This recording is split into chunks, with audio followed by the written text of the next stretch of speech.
Dalam kehidupannya, tiap orang pasti ingin hidup bahagia. Betul? Namun, dalam perjalanan hidupnya, bisa saja mereka berinteraksi dengan orang-orang yang tidak disukainya. Atau dengan kata lain, membencinya. Atau dibenci. Jadi, inilah bagaimana kita bersikap agar kebencian itu meredah, bahkan hilang.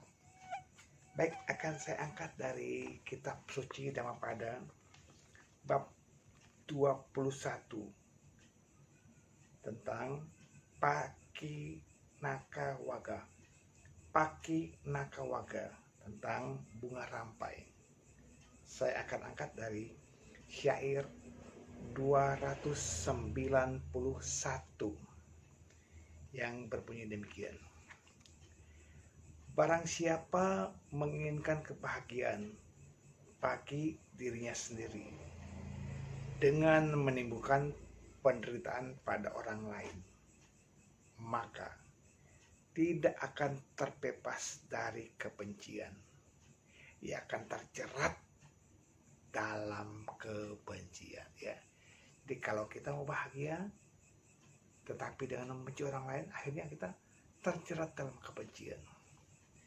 Namun sepatutnya kita kembangkan, kita bebaskan rasa kebencian itu dengan mengembangkan sifat cinta kasih. Bebaskan rasa benci dengan cinta kasih. Kenapa? Karena hanya itulah yang mampu melepaskan kita dari jerat kebencian. Nah, di sini akan saya angkat dari sebuah kisah yang terdapat dalam Dhammapada Atthakatha. Ya, saya angkat dari sebuah buku dari komik Dhammapada Pakinakawaga karya Handaka Wijananda. Baik, Bapak Ibu sobat yang berbahagia, kisahnya demikian.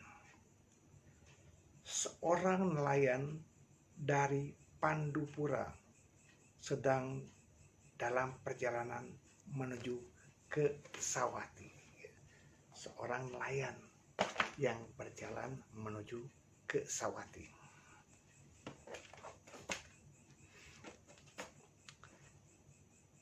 Di muara sungai Acirawati, ia melihat telur kura-kura. Wow, telur kura-kura begitu banyak. Dia berpikir, ku ambil saja, lumayan untuk ku makan. Sesampainya di Sawati, ia berhenti di sebuah rumah dan memasaknya. Lalu memberikan kepada seorang ibu. Ibu, ini ku bagikan untukmu. Oh, terima kasih Pak. Si ibu itu lantas memberikan kepada anaknya, anak gadisnya. Ya, gadis itu memakan telur yang diberikan oleh bapak tadi. Setelah itu, selesai makan telur dan gemar dengan telur, ia tidak suka makanan padat lainnya. Jadi sang ibu mengambil telur dari kandang ayam untuk dimakan anaknya. Anak tadi akhirnya suka telur, nggak suka makanan padat lainnya. Bagaimana? Akhirnya karena kesukaannya, karena kesenangannya akan telur, akhirnya gadis ini mengambil sendiri telur-telur ayam dari kandang ayam. Ya, gadis itu mengambil telurnya dan dia secara serakah mengambil banyak telur-telur ayam tadi. Eh,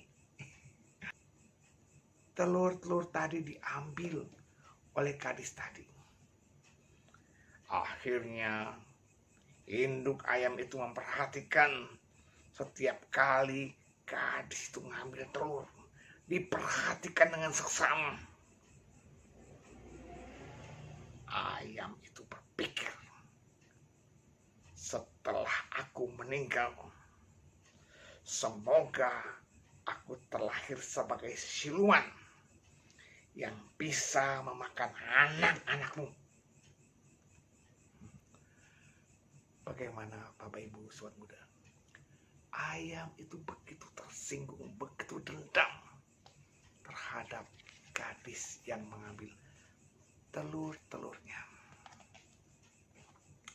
Akhirnya dalam kelahiran berikutnya, Bapak Ibu sobat muda berbahagia, ayam tadi terlahir sebagai seekor kucing. Dan si gadis terlahir sebagai seekor ayam yang juga sedang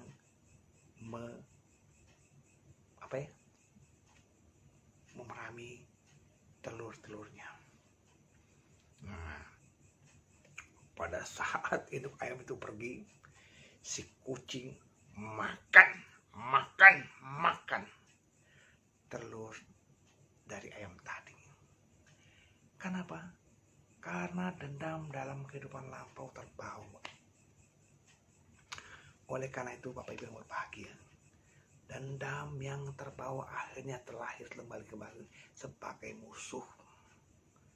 Itulah bahayanya. Dendam terbawa. Nah, ini pun demikian. Kucing bersama ayam akhirnya musuh-musuhan. Dan sampai terjadi 3 kali. Si ayam lalu berkata dalam hatinya, 3 kali kau makan telurku. Sekarang aku mau memakan. Kau sudah memakan telurku, tetapi sekarang kau mau mangsa aku. Lalu ayam tadi berpikir, nanti setelah aku mati, semoga aku bisa memakan anak-anakku. Bagaimana Bapak Ibu sobat muda? Kebencian membawanya lahir kembali sebagai musuh. Setelah meninggal, induk ayam terlahir menjadi macan tutul dan musuhnya menjadi rusa. Macan tutul dan rusa. Akhirnya bagaimana? Tetap permusuhan itu tetap terjadi. Ketika si rusa membawa anaknya, macan tutul memangsa anak-anak rusa. Kenapa? Karena kebencian yang tak pernah hilang, tak pernah habis. Dalam 500 kelahiran ulang, mereka saling makan dan saling menyakiti. Betapa bahayanya kebencian yang terpendam, tertanam dalam hati, terus terbawa dalam kelahiran berikutnya. Nah, mereka berdua terus dalam kelahiran itu jadi musuh. Akhirnya salah satu dari mereka lahir menjadi gadis di Sawati, dan musuhnya terlahir sebagai siluman yang ingin memangsa anak ini, anak dari ibu tadi. Bagaimana kemudian Bapak Ibu sobat muda yang berbahagia? Beruntung sekali pada masa itu si ibu ini sambil menggendong anaknya berlari menemui Buddha. Bagaimana kemudian siluman tadi pun menghadap. Namun sang Buddha menyadarkan, jangan memperpanjang kelahiran kembali dengan membawa kebencian. Kenapa? Takkan pernah berakhir. Akhirnya Buddha mengajarkan bagaimana hidup dengan damai, dengan cinta kasih. Ya. Nah, dengan demikian kemudian akhirnya siluman itu kemudian mengukuhkan perlindungan sambil dia memohon turunan sila dan terbebas dari kebencian. Inilah. Ya. Sedangkan sang gadis, sang ibu tadi memperoleh kesucian. Bapak Ibu semua, bagaimana kemudian akhirnya kebencian itu berakhir. Siluman tadi akhirnya menjadi damai dan mereka berdua telah hidup rukun, bebas dari kebencian. Semoga kita pun mampu meredam, menghilangkan kebencian kepada semua makhluk yang pernah menjadi lawan kita, yang pernah membenci kita, yang pernah kita benci. Semoga kita mampu menaklukkan rasa kebencian ini agar memperoleh kebahagiaan. Semoga Bapak Ibu, Sobat Muda senantiasa mau belajar untuk mengembangkan sifat-sifat cinta kasih. Semoga semua makhluk hidup